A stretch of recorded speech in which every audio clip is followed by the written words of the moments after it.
There's a peculiar weight to carrying the dying, something I've learned in 31 years of piloting this steel cathedral through America's nocturnal arteries.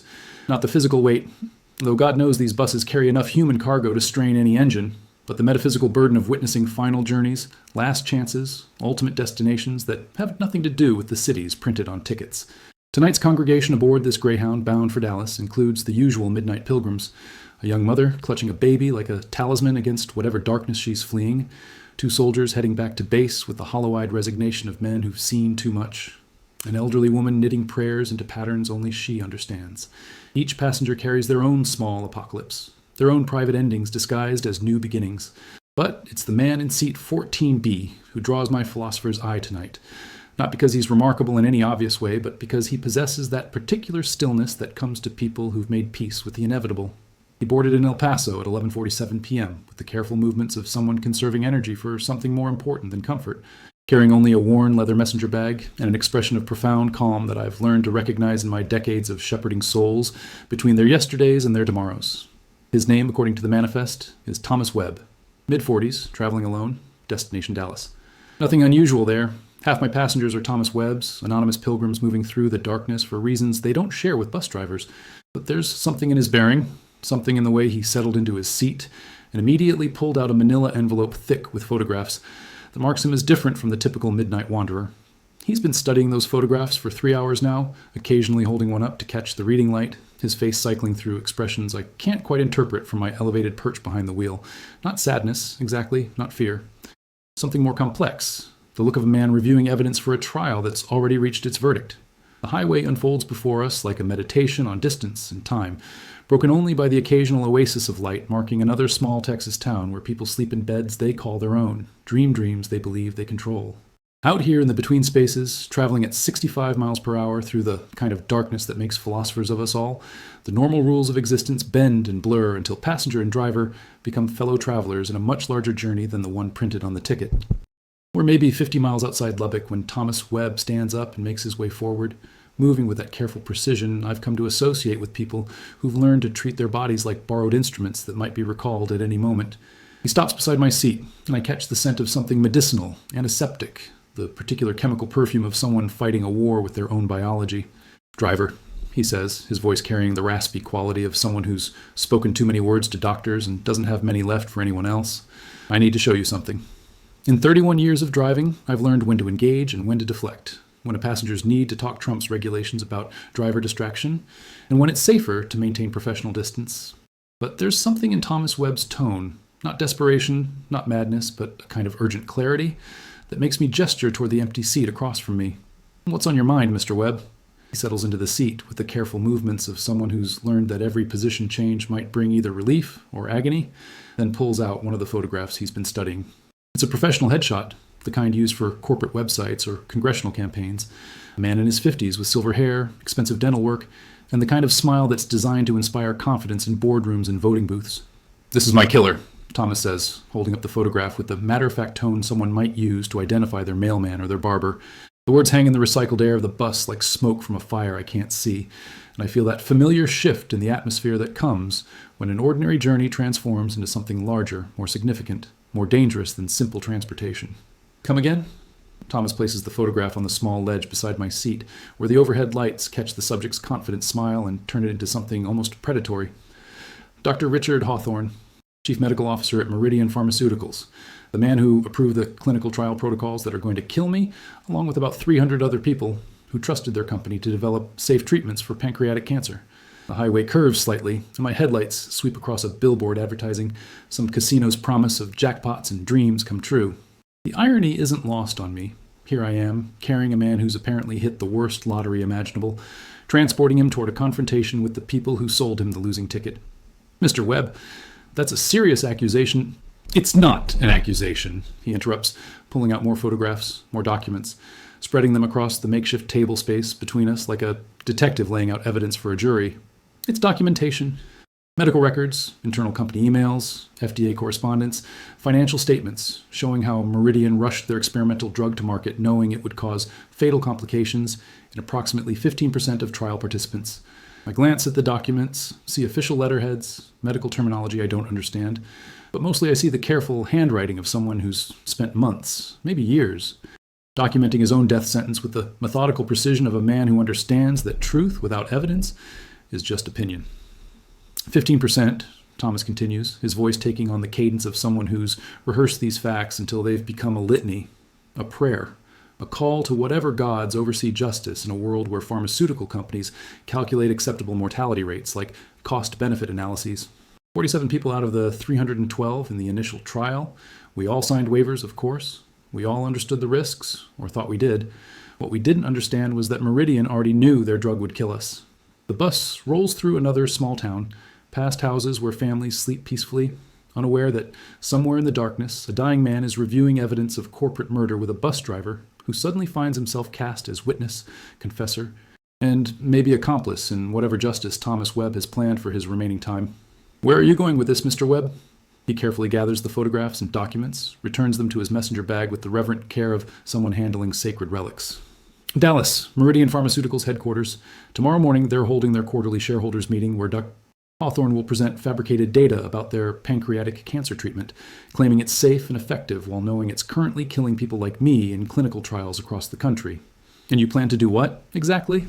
Thomas Webb looks at me with eyes that have already seen their own ending, already made peace with whatever consequences await someone who decides to spend their final days pursuing justice instead of comfort.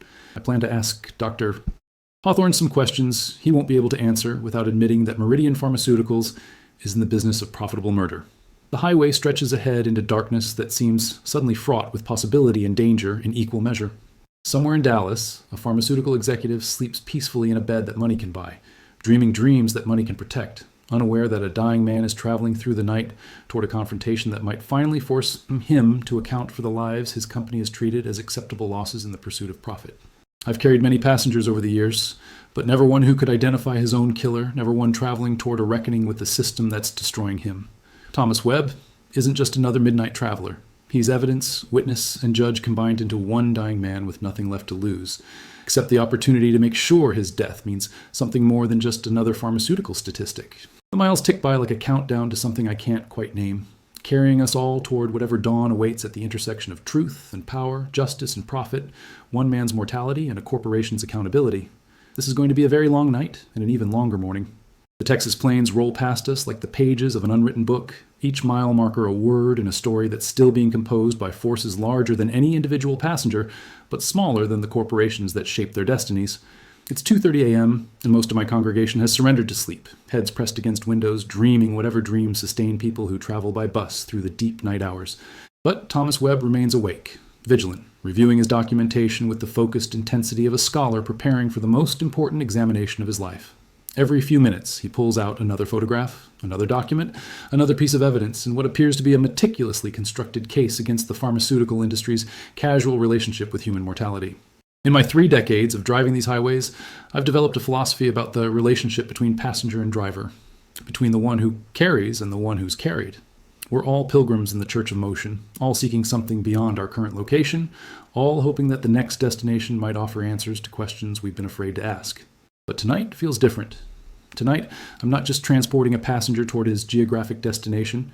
I'm carrying a dying man toward his appointment with whatever passes for justice in a world where corporations calculate human life in terms of acceptable risk ratios. Tell me about Dr. Hawthorne, I say, breaking the comfortable silence that's settled over the bus.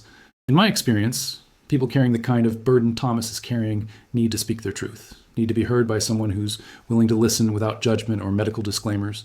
Thomas looks up from the photograph he's been studying, a different one this time, showing Dr. Hawthorne at what appears to be a medical conference, smiling beside a banner advertising Meridian's commitment to patient-centered healthcare innovation. Richard Hawthorne is a brilliant man, Thomas begins, his voice carrying the complex mixture of admiration and rage that comes from being betrayed by someone you once trusted. Harvard Medical School, residency at Johns Hopkins, 15 years of legitimate research into pancreatic cancer treatments. He genuinely wanted to save lives when he started at Meridian 8 years ago. What changed?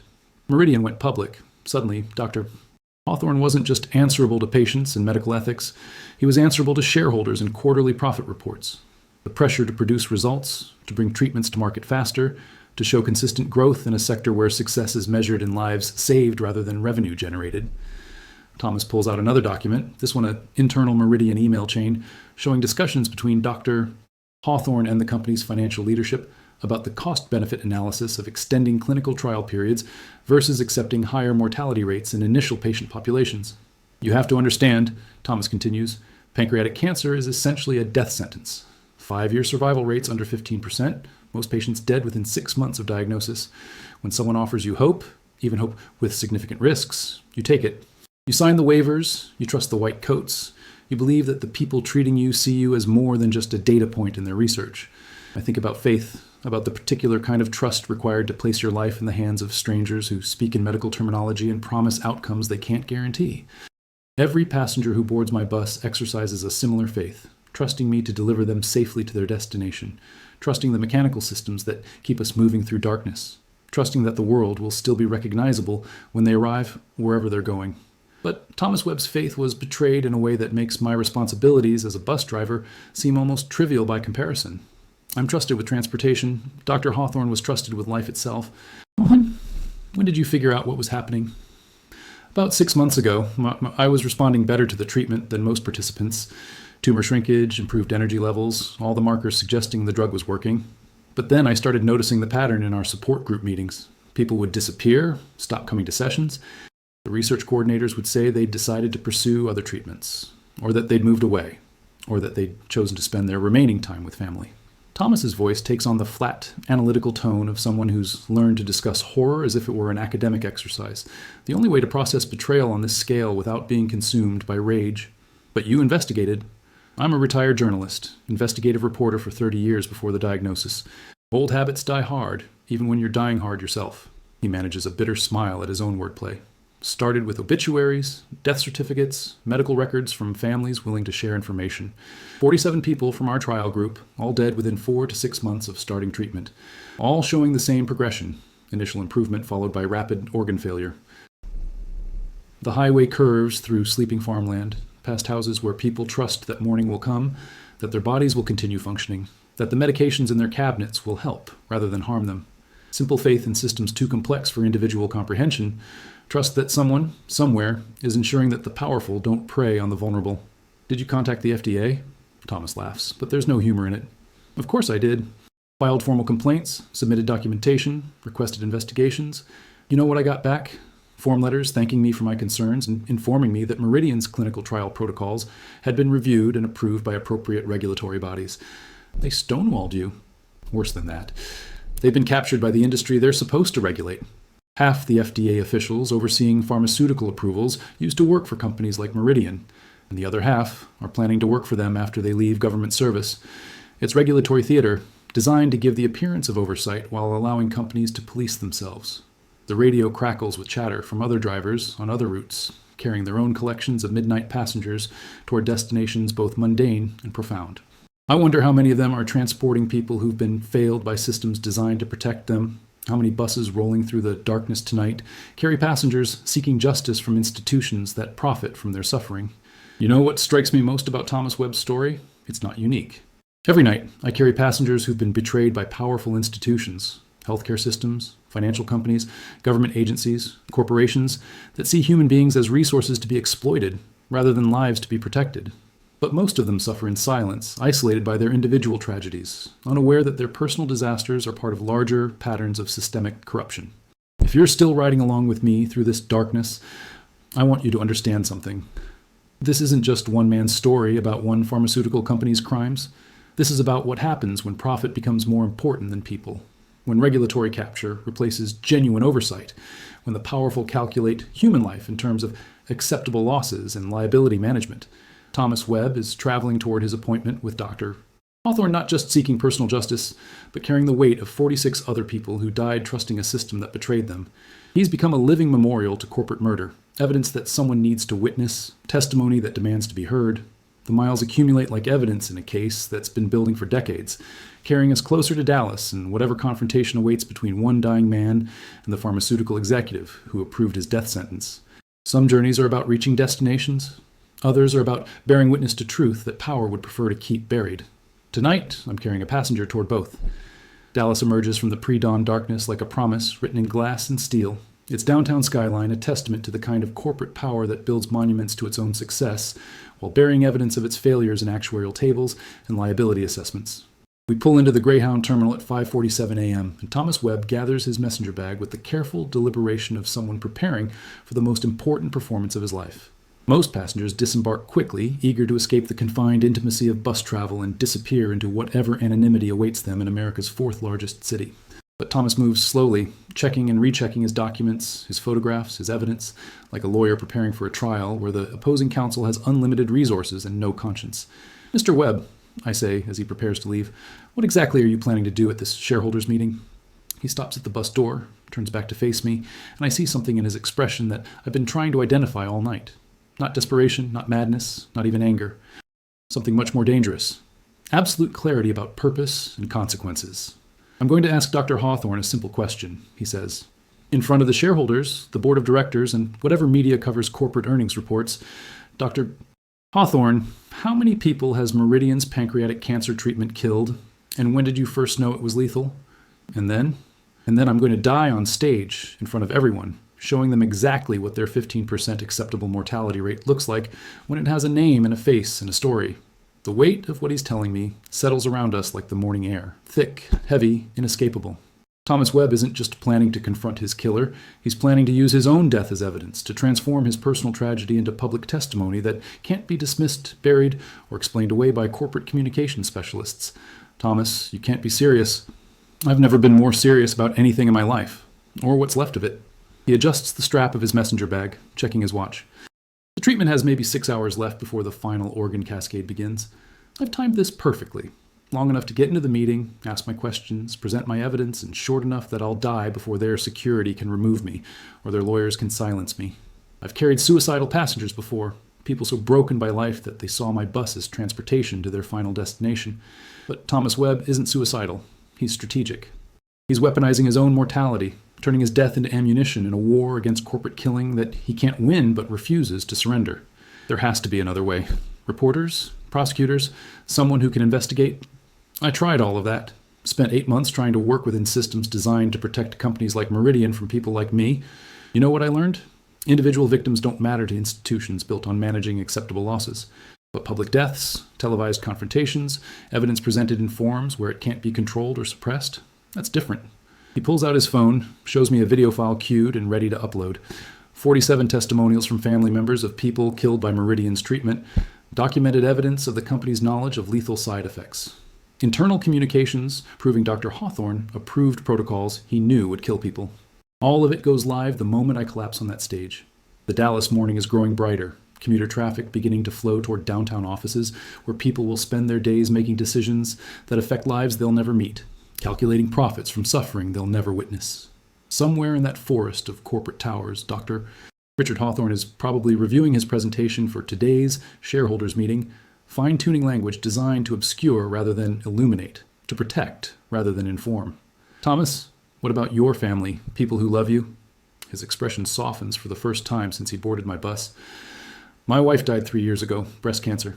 She fought it for 18 months, trusted the doctors, believed in the treatments, did everything right. The cancer killed her, but at least the people treating her were genuinely trying to save her life." He looks out at the Dallas skyline, at the gleaming headquarters of pharmaceutical companies, insurance corporations, and financial institutions that profit from human suffering with the efficiency of well-oiled machines. I don't have children, don't have siblings, don't have anyone whose life will be destroyed by losing me. What I have is evidence, documentation, and about 6 hours left to make sure 47 dead people didn't die for nothing. The morning light catches the photos scattered across his lap.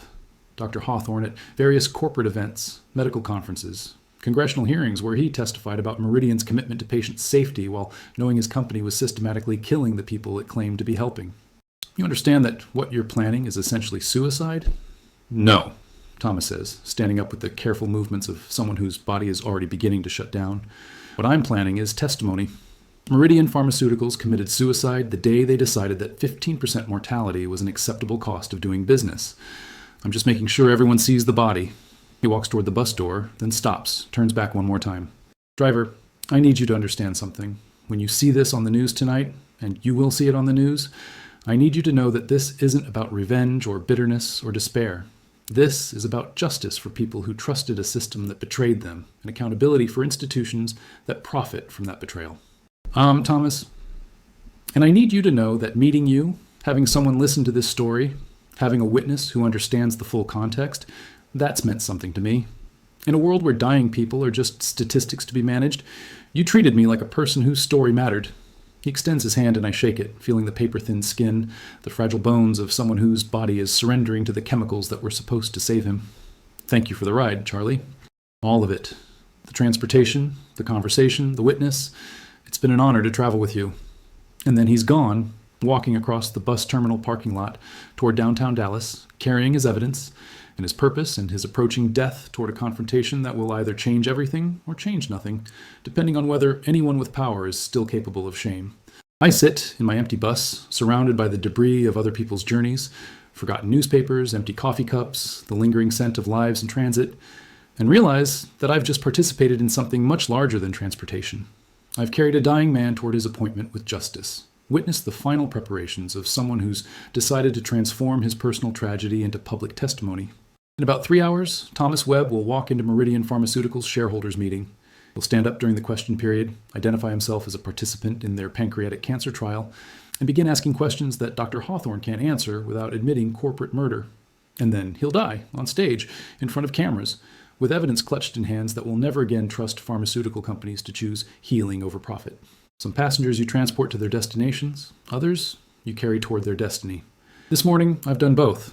I should drive back to the depot, file my trip report, and pretend that Thomas Webb was just another passenger traveling from one city to another for reasons that don't concern bus drivers. I should follow the professional protocol that's kept me sane for 31 years. Transport people safely, maintain appropriate distance, don't get involved in problems bigger than mechanical failures, and schedule delays. Instead, I find myself driving through downtown Dallas at 8:30 a.m., following signs toward the corporate district, where glass towers house the kind of power that Thomas Webb is planning to confront with nothing more than documentation and the strategic use of his own mortality. The Meridian Pharmaceuticals building is a monument to corporate success, 47 stories of steel and glass reaching toward heaven, while its business practices drag it toward something much darker. The ground floor lobby is already busy with shareholders, analysts, and reporters arriving for the quarterly meeting where Dr. Hawthorne will present his carefully crafted narrative about company performance and future prospects. I park my bus in a loading zone, ignoring the probable citation, and walk toward the building's main entrance. Not because I have a plan, but because Thomas Webb's story has become my story. His confrontation with pharmaceutical corruption has become my confrontation with the choice between professional neutrality and moral responsibility. Through the lobby's floor-to-ceiling windows, I can see Thomas sitting in a chair near the elevators, still clutching his messenger bag, still reviewing his photographs of Dr. Hawthorne. He looks smaller than he did on the bus, more fragile, like a man whose body is already beginning the final shutdown while his mind remains focused on the task he's traveled 800 miles to complete. Security guards in expensive suits patrol the lobby, checking credentials, managing access to the elevator banks that will carry shareholders toward the executive conference room, where Meridian's leadership will present their version of corporate responsibility. Thomas has somehow acquired proper identification, shareholder credentials, probably purchased online with the methodical preparation of someone who's planned this confrontation down to the smallest detail. I approach the security desk, knowing I don't belong here but needing to be present for whatever's about to happen. "Excuse me, I'm with Channel 8 News," I lie, hoping my general dishevelment might pass for the kind of harried journalist who covers corporate earnings reports. I'm running late for the Meridian shareholders meeting. The guard checks a list, doesn't find my name, shrugs with the indifference of someone whose job is to manage access rather than investigate credentials. 43rd floor. Meeting started 20 minutes ago, but they're still in preliminary presentations. The elevator ride to the 43rd floor feels like ascending toward some modern version of divine judgment, carrying me toward a confrontation between one dying man's truth and a pharmaceutical company's carefully constructed lies about patient safety and corporate responsibility. The conference room is exactly what you'd expect from a billion-dollar corporation. Mahogany tables, leather chairs, floor-to-ceiling windows offering panoramic views of a city where people trust that the medications in their cabinets will help rather than harm them. Maybe 200 people in attendance, shareholders, analysts, board members, senior executives, all gathered to hear Dr. Hawthorne explain how Meridian continues to balance profit maximization with patient care. Dr. Hawthorne stands at a podium, laser pointer in hand, presenting slides about revenue growth, market expansion, and pipeline development. He looks exactly like his photographs. Silver hair, expensive suit, the kind of confidence that comes from never having to account for the human cost of corporate decisions. Our pancreatic cancer treatment program continues to show promising results, Doctor. Hawthorne is saying, his voice carrying the smooth authority of someone who spent years translating medical tragedy into shareholder value. Phase 2 trials demonstrate significant tumor reduction in 68% of participants with manageable side effect profiles that compare favorably to existing treatment options. Manageable side effect profiles. That's how Dr. Hawthorne describes the systematic killing of people like Thomas Webb as manageable risks in an acceptable business model. Thomas sits in the back row, invisible among the suits and ties, waiting for the question period that will transform this routine corporate presentation into something much more dangerous for everyone in the room. I can see him checking his watch, calculating timing, preparing for the moment when his private tragedy becomes public testimony. Dr. Hawthorne, someone calls out during the Q&A period, can you provide more specific data about adverse events in your pancreatic cancer trials? Certainly. All adverse events are documented and reported according to FDA protocols. We maintain the highest standards of patient safety while advancing treatments for one of the most challenging cancer diagnoses. Highest standards of patient safety. While knowing that 15% of trial participants will die from the treatment rather than the disease. Thomas Webb stands up. The movement is slow, careful, like someone whose body is already beginning to fail but whose mind remains absolutely focused on purpose. He doesn't wait to be recognized, doesn't follow the polite protocols of corporate question periods. Dr. Hawthorne, Thomas says, his voice carrying clearly through the conference room sound system. My name is Thomas Webb. I'm a participant in your pancreatic cancer trial. I have a question about those manageable side effect profiles you mentioned. A ripple of attention moves through the room. This isn't the usual softball questioning from financial analysts or the rehearsed inquiries from friendly board members. This is something different, something uncontrolled, something dangerous. Dr.